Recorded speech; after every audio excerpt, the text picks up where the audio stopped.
asked me if you want to stay strictly towards your elemental nature, this would be your zodiac placement. Earth, wind, fire, air. Not too much lightning. Lightning would be metaphysical. Taking two elemental natures, skyrocketing that to fourth, fifth, sixth prism.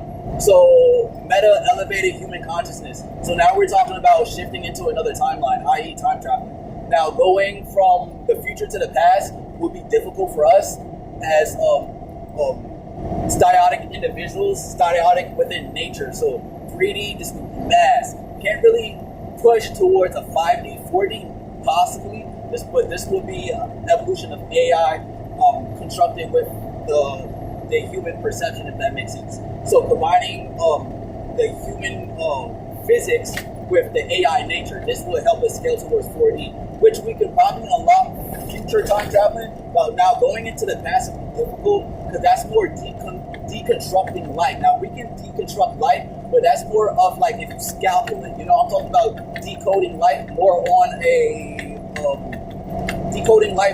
steroid level, if that makes sense. Now the wordage may slip because I don't have the fundamental vocabulary to connect certain thoughts within a scientific definition, but I'm trying my best. Now going from the present to the future or the past to the future, this will be more in terms of opening up portals. Now we can do that, but the thing about that, if you're opening up a portal, destroying mass, rebuilding it, that's what you're doing.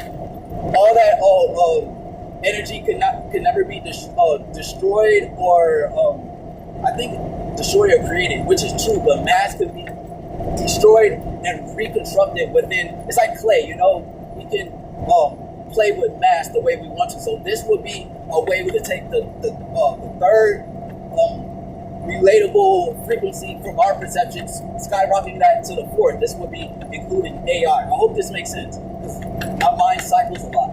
But in terms of like a metaphysical connection, this is what I do. I like to use the elemental natures around me, and I only scale 2 so far. Now fire and air is kind of difficult for me. But that's like going into like energetic placements. If you want to consider it like a relationship, the way I look at it, like if Earth gets along with water because they help each other balance growth and also abundance. Now fire will be good with air because air helps fire breathe, like a dragon's breath. Now lightning and water would have, lightning and lightning actually goes with each elemental frequency, but like I said, that's more meta. That's like scaling forth